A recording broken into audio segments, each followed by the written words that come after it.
Hello everyone, welcome to our YouTube channel technical Kranti. तो स्वागत है आपका रीजनिंग के इस रिवीजन कोर्स में। इसके पिछले वीडियो में हम कैलेंडर और counting of figure plus syllogism देख चुके हैं। तो अभी तक आपने वो वीडियो नहीं देखा तो वीडियो को देखिएगा, क्योंकि यूट्यूब इस तरह की वीडियो आपको देखने को नहीं मिलेगी, मैं गारंटी देता हूँ। आप एक बार वीडियो देख लीजिए, देन अगर आपको अच्छा ना लगे तो डिसलाइक कर सकते हैं या नेगेटिव फीडबैक दे सकते हैं। तो वीडियो में क्या है ना कि आपका यूट्यूब पर जितनी भी वीडियो आपको मिलेगी शॉर्ट ट्रिक्स से रिलेटेड, वो सारी वीडियो का कंपाइल वीडियो यहाँ मैंने काफ़ी मेहनत करने के बाद 2 से 4 घंटा देने के बाद ये वीडियो बनाता हूँ। तो जरूर इस वीडियो को देखिएगा। इस वीडियो को देखने के बाद मैं गारंटी ले सकता हूँ कि आपको स्टैंडर्ड तरीका प्लस शॉर्ट ट्रिक्स जितने होते हैं अभी तक की जानकारी में वो सारे कुछ मिलेंगे, प्लस क्वेश्चन आपको इजीली हो जाएगा। तो जो कि आज का जो हमारा टॉपिक है वो क्लॉक। बहुत सारे स्टूडेंट ने और व्यूवर ने हमारे कि क्लॉक से रिलेटेड आप क्वेश्चन को डील कीजिए, तो कहा है तो इसका जो हमारा टॉपिक है वो है क्लॉक। ये सरदर्द बन चुका है हर स्टूडेंट के लिए। जनरली क्वेश्चन इससे एग्जाम में गलत हो जाता है और जनरली इनके क्वेश्चन बनते भी नहीं है किसी से। तो आइए इसके स्टैंडर्ड तरीका को और शॉर्ट ट्रिक्स दोनों को एक एक के देखते हैं और इसके कितने टाइप्स होते हैं, किस टाइप के क्वेश्चन पूछे जाते हैं, सारे टाइप्स को डील करेंगे। अभी तक क्लॉक में लगभग 10 टाइप होते हैं, सारे टाइप को एक एक करके देखेंगे। तो वीडियो हो सके 10 से 15 मिनट की होगी, बट वीडियो अगर देख लीजिएगा तो क्लॉक से रिलेटेड कोई प्रॉब्लम नहीं होगा। तो चलिए टाइप 1 की बात करें तो देखिए क्लॉक तो आई होप आप समझ ही रहे, घड़ी होता है इस टाइप से। ये वाला जो होता है क्लॉक वाइज होता है, ये डायरेक्शन एंटी क्लॉक वाइज होता है, तो खैर उससे कोई लेना देना नहीं है। तो क्लॉक से देखिए टाइप 1 में किस तरह का क्वेश्चन पूछा जाता है, वो पूछा जाएगा मिरर इमेज ऑफ क्लॉक, यानी कि घड़ी का मिरर इमेज। जब भी बात करें मिरर इमेज की तो जो चूंकि मिरर और वाटर इमेज जो होता है वो एक वर्बल रीजनिंग का पार्ट होता है, बट यहाँ हम देखेंगे क्लॉक से रिलेटेड। तो मिरर इमेज की बात करें तो मिरर में क्या होता है कि जो चीज़ें लेफ्ट में रहती है वो राइट में दिखाई देती है जब आप मिरर में देखते हैं किसी चीज़ को, लेकिन उसका जो अप और डाउन वाला चीज़ होता है यानी कि टॉप और जो बॉटम होता है वो चेंज नहीं होता है। इस बात का ध्यान रखिएगा, वो सेम ही होता है। जैसे अगर इस बंदे को अगर हम मिरर के सामने खड़े कर देंगे तो इसका मुंडी और सर पेड़ जो होता है ऊपर नीचे नहीं होता, बल्कि लेफ्ट हैंड जो है राइट हैंड की तरह दिखता है, राइट हैंड लेफ्ट हैंड की तरह दिखता है। तो मिरर में सिंपल क्या है कि लेफ्ट राइट में दिखता है, सिर्फ यही चेंज होता है, राइट लेफ्ट में दिखता है, लेकिन इसका जो है टॉप और बॉटम चेंज नहीं होता। इस बात का ध्यान रखिएगा। तो इस तरह से अगर हम घड़ी की बात करें तो अगर घड़ी को मिरर के सामने रख रहे हैं तो मान लीजिए इस साइड 3 बज रहा है, तो ये क्या होगा कि ये चूंकि इधर मान लीजिए राइट साइड में है तो ये लेफ्ट साइड में चला जाएगा, तो इधर 9 बजने लगेगा। ठीक है, यही चीज़ आपको वहाँ दिखने को मिलेगा। और इसके दूसरे टाइप की बात करें तो इसी में तो क्वेश्चन आपसे पूछा जाएगा कि घड़ी में समय बताइए या फिर प्रतिबिंब में समय बताइए। मतलब कि जो मिरर है, मिरर के जो पीछे जो घड़ी का फोटो बन रहा है उसमें जो टाइम है, जैसे आप देख सकते हैं यहाँ तो 3 बज रहा था लेकिन यहाँ 9 बज रहा है। ठीक है ना, ये कैसे हो रहा है, मतलब जो मिरर के पीछे मिरर में जो टाइमिंग दिखा रहा है वो कितना है और प्लस जो रियल में टाइम घड़ी में वो कितना है, तो उसके बीच। तो अगर आपको घड़ी में टाइम निकालना है तो 12 में से घटा दीजिए, यानी कि चूँकि 12 घंटा होता है ना, तो 12 घंटा मतलब 11.60, मतलब रेशियो 60, यानी कि 11:60। 60 मिनट मतलब 12 घंटा ही ना हुआ। तो कहने का मतलब है कि जब भी आपसे पूछेगा कि घड़ी में कितना समय हो रहा है या प्रतिबिंब में कितना समय हो रहा है, तो आप 12 में से घड़ी में समय या प्रतिबिंब में समय को घटा दीजिए। जैसे क्वेश्चन है कि 11:15 का जो मिरर इमेज क्या होगा, मिरर इमेज में क्या टाइमिंग होगा। तो देखिए 11:15 का है तो आपको क्या करना है, 12 में से घटाना है। तो चूँकि 12 का मतलब हुआ 11:60, क्योंकि 60 मिनट मतलब 1 घंटा, तो 12 ही तो हो ही गया ना, तो इसको हम ऐसे ही लिखेंगे 11:60। इसको माइनस कर दी तो ये निकला 0:45। तो इसका मतलब 0 जब भी आए तो मतलब वो 12 है। क्या है, 12, क्योंकि उसके बाद तो 1 2 3 स्टार्ट हो जाता है, तो वो 0 होता है। तो जब भी 0 आए तो इसका मतलब 12 बजे। तो इसका मतलब हो गया अगर 11:15 जो है किसी भी क्लॉक में टाइमिंग है उसको मिरर में देखेंगे तो वो कितने बजे दिखाएगा, 12:45, 12:45 दिखाएगा। इसी तरह से वाटर इमेज की बात करें तो वाटर इमेज में क्या होता है कि टॉप और बॉटम चेंज हो जाता है, लेकिन लेफ्ट राइट कोई चेंज नहीं होता। आप यहाँ देख सकते हैं ये जो 12 है इधर 9 है, तो ये क्या हो जाएगा, चेंज हो जाएगा। देखिए नीचे टॉप वाला जो है बॉटम में आ गया, बॉटम वाला टॉप में चला गया। लेकिन लेफ्ट राइट आप देख सकते हैं ये जो 9 वाला छोटा सुई जो है ये एज इट इज़ है, तो इसमें लेफ्ट राइट चेंज नहीं होता, ये सेम रहता है। अब इसमें टाइमिंग का क्या लफड़ा है तो वो देख लीजिए। अगर इसमें प्रतिबिंब में समय निकालना है, जो इमेज बन रहा है वाटर में, उसमें घड़ी का टाइमिंग क्या होगा, तो इसके लिए क्या करना है कि 18:30 में से घड़ी का समय घटा देना। ये कब 18:30 लेंगे, जब आपको समय 30 मिनट तक ही दिया जाए। जैसे कि आपको दिया जाएगा 7:29 या 30 मिनट, तब हम ये वाला फार्मूला लगाएंगे। लेकिन 30 मिनट से अगर ज़्यादा का समय होगा तो हम 17 जो है और 17 घंटा 90 मिनट में से समय को घटा देंगे। तो इस चीज़ को याद रखिएगा। 30 मिनट के लिए ये 18:30 वाला कॉन्सेप्ट याद रखिएगा, और जो है 30 मिनट से ज़्यादा के लिए 17:90 वाला कॉन्सेप्ट याद रखिए। जैसे यहाँ क्वेश्चन है कि 7:40 हुआ तो इसका वाटर इमेज में टाइमिंग क्या होगा। तो इसमें क्या करेंगे, चूँकि ये देखिए 30 जो होता है, 40 जो है वो 30 से ज़्यादा है, तो जब 30 से ज़्यादा होगा तो हम क्या करेंगे 17:90 में से उसको घटा देंगे, और घटाने के बाद ये 10:50 दिखाएगा वाटर में। तो ये 2 क्वेश्चन होते हैं जो कि क्लॉक से रिलेटेड पूछे जाते हैं। अब आते हैं मेन क्वेश्चन में जो कि एग्जाम में जनरली पूछे जाते हैं। तो ये देखिए, ये हमारा घड़ी है, और मान लीजिए आपको मालूम होगा कि एक सर्कल पे कितने डिग्री का एंगल बनता है, 360 डिग्री बनता है। चूँकि ये जो घड़ी भी होता है एक चक्कर लगाने में 360 डिग्री का एंगल बनाता है, ये आपको आई होप मालूम होगा। तो अब मान लीजिए चूँकि 12 को अगर इसमें कांटा है, यानी कि जो ये लाइनिंग डायल है, तो इसका मतलब है कि 360 भागा अगर हम 12 करें तो कितने हो गया, तो 30 डिग्री हो गया। यानी कि 1 घंटा में कितने डिग्री का एंगल बनता है, तो 30 डिग्री का एंगल बनता है। अगर आपसे पूछ दिया कि 4 बजे कितने एंगल बनेंगे, कितना डिग्री का एंगल बनेगा, तो 4 × 30 कर देना, यानी कि 120 डिग्री का एंगल बनेगा। तो सिंपल है कि 1 घंटा में अगर 30 डिग्री का एंगल बन रहा है तो 4 बजे यानी कि 4 घंटा में कितना बनेगा, 120 बनेगा। ठीक है, इसी तरह से अब यहाँ निकालेंगे speed of our hand. Our hand का मतलब, हैंड मतलब होता है सुई, आवर मतलब घंटा वाला सुई। तो घंटा वाला सुई का अगर आपको स्पीड निकालना, तो जैसे आपको मालूम होगा कि 12 घंटे में 360 डिग्री चलता है। ठीक है, तो 1 घंटा में वो 30 डिग्री चलेगा। इस हिसाब से तो आपको मालूम होगा कि 60 मिनट 1 घंटा को बोलते हैं, तो ये 30 डिग्री हुआ, तो 1 मिनट निकालिएगा तो कितना हो जाएगा, 1/2 हो जाएगा। तो 1 मिनट में कितना डिग्री चलेगा, वो 1/2 चलेगा। तो ये है आवर हैंड। आवर हैंड जो है 1 मिनट में आधी डिग्री चलता है।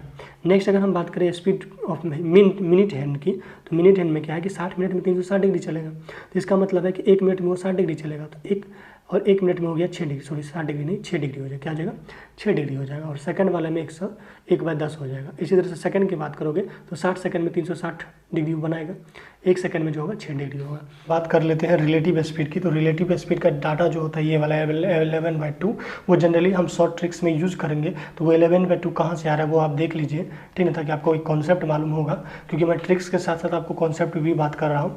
तो देखिए, रिलेटिव स्पीड निकालने के लिए मोर स्पीड हैंड में से हम लेस स्पीड हैंड को घटा देते हैं। हैंड बोले तो सुई, तो जो सबसे ज़्यादा तेज़ चलने वाली जो सुई होती है वो सेकंड की होती है, उसके बाद मिनट की होती है, उसके बाद घंटा की होती है। तो सेकंड को तो छोड़िए, वहाँ मिनट सबसे ज़्यादा होगा, उसके बाद घंटा का कम होगा। तो देखिए, मिनट कितने डिग्री का एंगल बनाती है, तो 6 डिग्री का। वही अगर बात करें हैंड जो होगी वो आवर की, तो वो बनाती है 1/2 डिग्री 1 मिनट में। तो उसको घटाएंगे तो ये 11/2 हो जाएगा। तो यही चीज़ें आगे यूज़ होगा। ठीक, चलिए नेक्स्ट की बात कर रहे हैं। अब देखिए, आपको जो है फार्मूला समझ लीजिए, फार्मूला से यहाँ से क्वेश्चन बनेगा बाद में कि फार्मूला, अगर आपको अंतः कोण निकालना और बाह्य कोण, अभी सर अंतः और बाह्य कोण का क्या मतलब होता है उसको समझ लीजिए। यहाँ आप समझिए, ये वाला जो एंगल है, मान लीजिए यहाँ 12 बज रहा है, सॉरी 3 बज रहा है, तो ये वाला जो एंगल होगा, यहाँ से यहाँ जो एंगल बन रहा है वो अंतः कोण होगा। और ये वाला जो एंगल होगा इधर वाला, ये होगा बाह्य कोण। आप कैसे समझेंगे, तो याद रखिएगा, जब आपसे क्वेश्चन में पूछा जाए कि मिनट से घंटा के बीच का एंगल, मिनट से घंटा, तो ये वाला मिनट की सुई है और ये घंटा वाला है, तो मिनट से घंटा वाला जो सुई का जो कोण होता है वो अंतः कोण होता है। और जब घंटा से मिनट की सुई की बात करेगा तो ये इस साइड से जाएगा, तो इसको बाह्य कोण बोलते हैं, एक्सटीरियर एंगल बोलते हैं, और उसको इंटीरियर एंगल बोलते हैं। तो अगर आपको इंटीरियर एंगल का फार्मूला यानी कि थीटा निकालना होगा, तो ये सिंपल से आपको ट्रिक याद रखना है, जो कि होता है 11/2 m और 30 × h। अब ये कैसे याद रखिएगा, अगर आपको फार्मूला भूल जाइएगा तो सिंपली याद रखिएगा कि देखिए, अगर हम बात करें कि हमारे पास हैंड के कितने सुई होते हैं, 3, यानी कि सेकंड वाला, मिनट वाला और घंटा वाला। तो 3, और घड़ी का साइज कैसा होता है, तो 0 साइज में, यानी कि ये हो गया 3। जैसे मान लीजिए हैंड की सुई कितनी, मतलब हैंड कितने होती है, मतलब सुई कितनी होती है, तो 3। तो उसके बाद घड़ी का शेप कैसा होता है, तो 0, ये हो गया 30h। और उसके बाद बात करते हैं तो माइनस, तो 11/2, तो ये m जो होता है, जो m है वो आपको अगर ध्यान से देखेगा तो ये कुछ 11 जैसा दिखता है। फिर इसके बाद ये 2 लाइनिंग है, तो क्या हो जाएगा 11 क्या हो जाएगा 2, या फिर वैसे भी इसको यहाँ पर याद रखिएगा। तो थीटा क्या है 11/2/m माइनस m, मतलब यहाँ मिनट का टाइमिंग और यहाँ घंटे का टाइमिंग। और बाह्य कोण जब भी निकालना होगा, जब भी आपके क्वेश्चन पूछेगा कि घंटा से मिनट के बीच का एंगल, देखो अगर आपको मिनट से घंटा के बीच का एंगल पूछेगा तभी आपको अंतः कोण ही बोला जाएगा, या फिर, और उसके बाद अगर आपको घंटे से मिनट की बात कर रही है तो बाह्य कोण होगा, या फिर क्वेश्चन में दे दिया जाएगा कि बाह्य कोण निकालिए, एक्सटीरियर एंगल निकालिए। तो जो आपको इंटीरियर एंगल निकलेगा उसको 360 डिग्री में से घटा देना है, तो क्या निकल जाएगा, वो अंतः कोण निकलेगा। जैसे कि यहाँ आप देख सकते हैं कि ये जो है 90 डिग्री जो है इंटीरियर एंगल है, लेकिन अगर आपको एक्सटीरियर एंगल निकालना है तो 360 डिग्री में से 90 को घटा देंगे, जो कि हो जाएगा 270 डिग्री। 270 डिग्री जो होगा वो एक्सटीरियर एंगल होगा।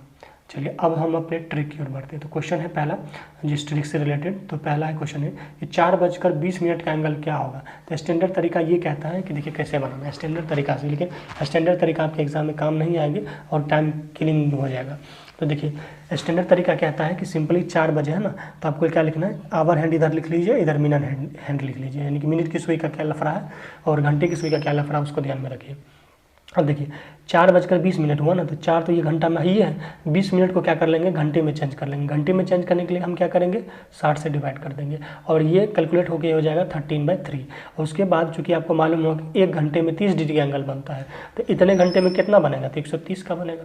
अब वही बात करते हैं मिनट हैंड की, तो मिनट हैंड क्या है कि 20 मिनट है ना, तो 1 मिनट में जो है 6 डिग्री का एंगल बनता है, तो 20 मिनट में कितना बनेगा, 120 बनेगा। अब इसका डिफरेंस की बात करें तो कितना हो जाएगा, 130 में से 120 10 डिग्री, तो यानी कि 4:20 का एंगल कितना होगा, 10 डिग्री का होगा। अब इसकी तो स्टैंडर्ड तरीका था जो कि हमको नहीं बनाना है एग्जाम में, हमें शॉर्ट ट्रिक्स यूज़ करना था, जो कि शॉर्ट ट्रिक्स है हमारा कि 11/2 m - 30h।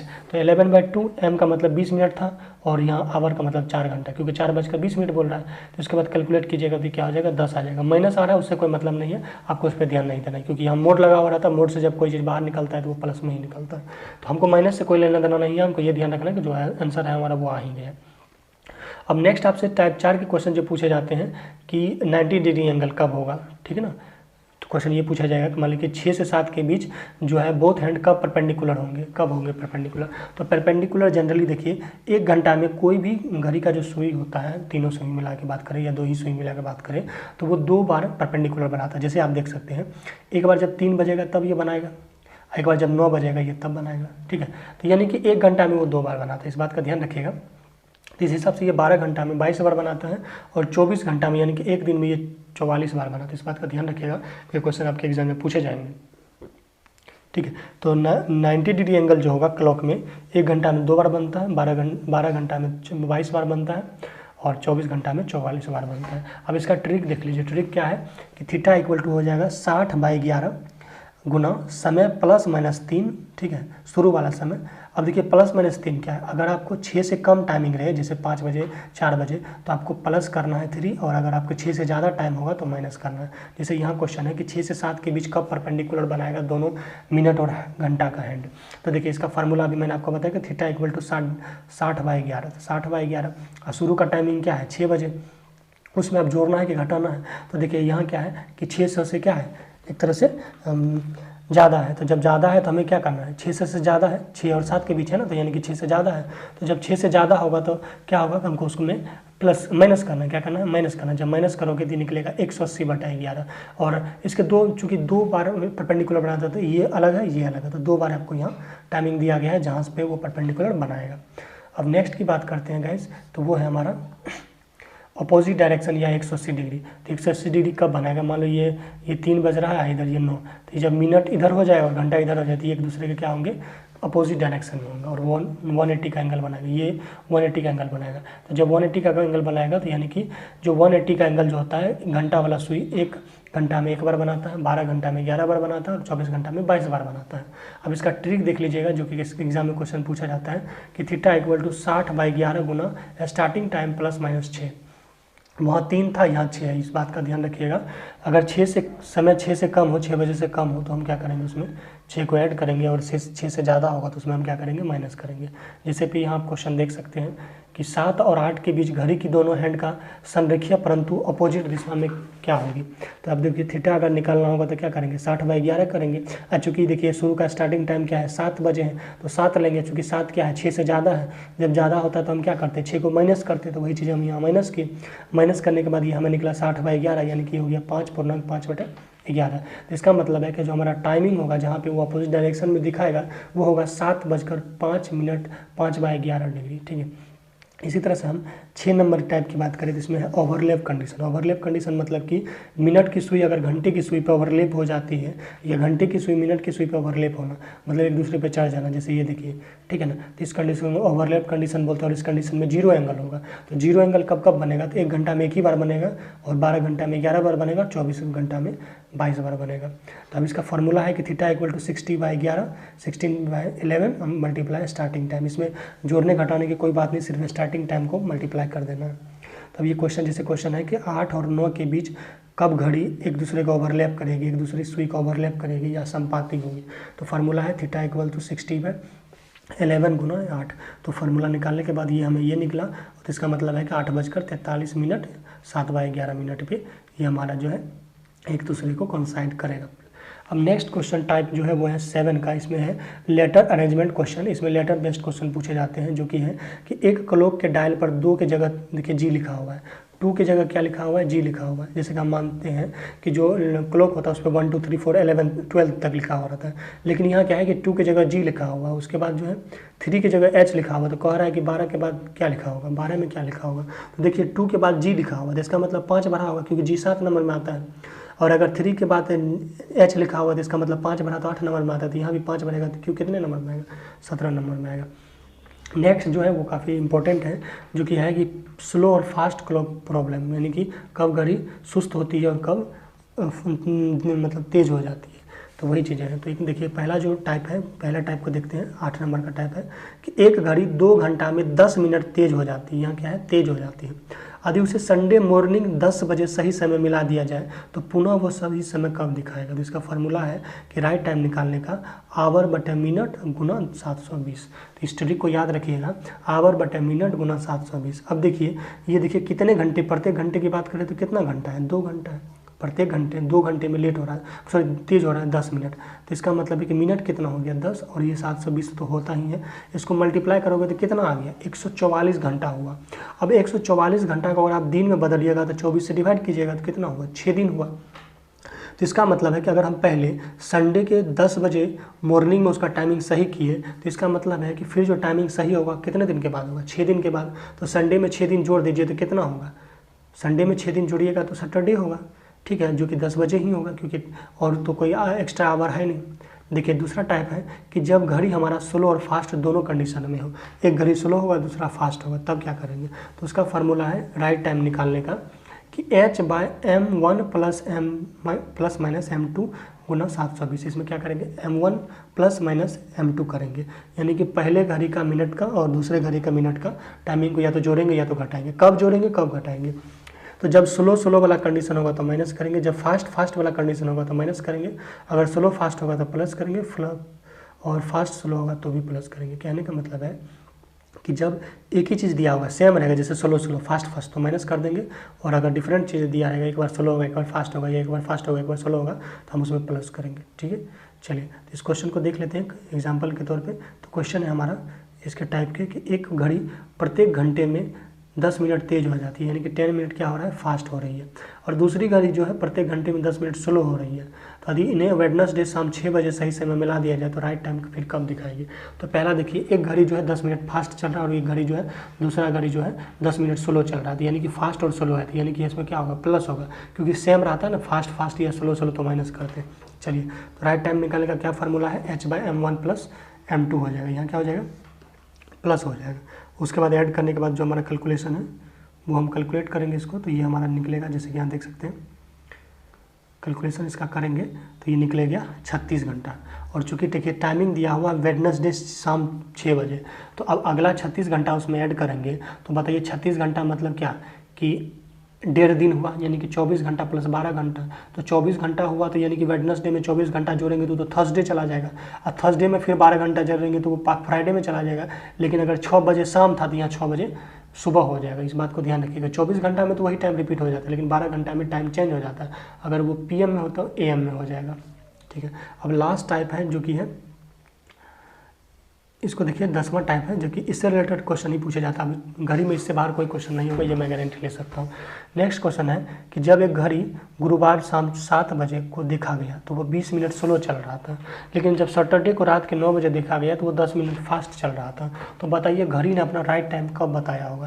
तो इस कंडीशन में क्या करना है कि जब सिर्फ मिनट दिया होगा तो उस कंडीशन में क्या करेंगे, मिनट मतलब m1 प्लस m2 करेंगे इंटू आवर करेंगे। आइए इसको देखते हैं कैसे बनाते हैं। तो राइट टाइम निकालने के लिए चूंकि बोल रहा है कि 20 मिनट लेट हो रहा है, सॉरी जो है यहाँ पे देख सकते हैं कि 20 मिनट क्या हो रहा है, स्लो हो जाता है। ठीक है, गुरुवार के शाम 7 बजे, फिर सैटरडे को देख रहा है 9 बजे रात में, तो 10 मिनट फास्ट हो जा रहा है। तो इसका मतलब है कि m1 जो हो गया वो 20 हो गया, अब 20 में से 10 गुना 85। सर 50 कहाँ से आया उसको देख लीजिए, 50 कहाँ से आया। 50 अगर आपको घंटा निकालना है, क्योंकि घंटा यहाँ दिया हुआ है, घंटा तो दिया नहीं है क्वेश्चन में, तो अगर आपको घंटा निकालना है तो कैसे निकालेगा। क्योंकि देखिए क्वेश्चन में एक चीज़ जिक्र कर दिया है कि ये जो है गुरुवार शाम 7 बजे से, यानी कि थर्सडे शाम 7 बजे से लेके सैटरडे रात 9 बजे देखा ना, तो इसका मतलब यहाँ कितना घंटा वो देख लीजिए। तो थर्सडे के शाम 7 बजे से लेके अगर सैटरडे के 9 बजे तक निकालते हैं तो देखिए थर्सडे के बाद फ्राइडे आता है, फिर सैटरडे आता है, तो यानी कि 2 दिन हुआ, तो 2 दिन में कितना घंटा हुआ? 48 घंटा। इधर शाम 7 बजे था, वहाँ 9 बजे थी, यानी 2 घंटा और एक्स्ट्रा ना हो गया, तो 48 + 2 कितना हो गया? 50 घंटा हो गया। तो इसका मतलब ये जो 50 कहाँ से लिखा गया, आप समझ गए होंगे कि 50 कहाँ से लिखा गया है। अब इसको कैलकुलेट किए तो ये 100 घंटा निकला, जो कि होता है 4 दिन 4 घंटा। तो इसका मतलब अगर हम राइट टाइम निकालेंगे तो थर्सडे के 7 बजे शाम से अगर उसको 4 दिन 4 घंटा जोड़ देंगे तो क्या हो जाएगा? मंडे के 11 बन जाएगा। ठीक है, तो ये इस तरह से क्वेश्चन एग्जाम में पूछे जाते हैं। बाकी प्रैक्टिस के लिए आप यहाँ से और भी क्वेश्चन कर सकते हैं कि किस तरह के क्वेश्चन होते हैं। तो यहाँ देखिए कुछ क्वेश्चन है जो कि आपके एग्जाम में पूछे जा सकते हैं, काफ़ी इंपॉर्टेंट क्वेश्चन है ये सब, तो इस क्वेश्चन का प्रैक्टिस कर लीजिएगा। आई होप ये वीडियो आपके लिए हेल्पफुल होगा। इस तरह की वीडियो और पाने के लिए चैनल को सब्सक्राइब कर लीजिएगा, और भी रिवीजन कोर्स है आपके प्लेलिस्ट में, जाके देख लीजिए। मिलते हैं नेक्स्ट वीडियो में, तब तक के लिए बाय बाय।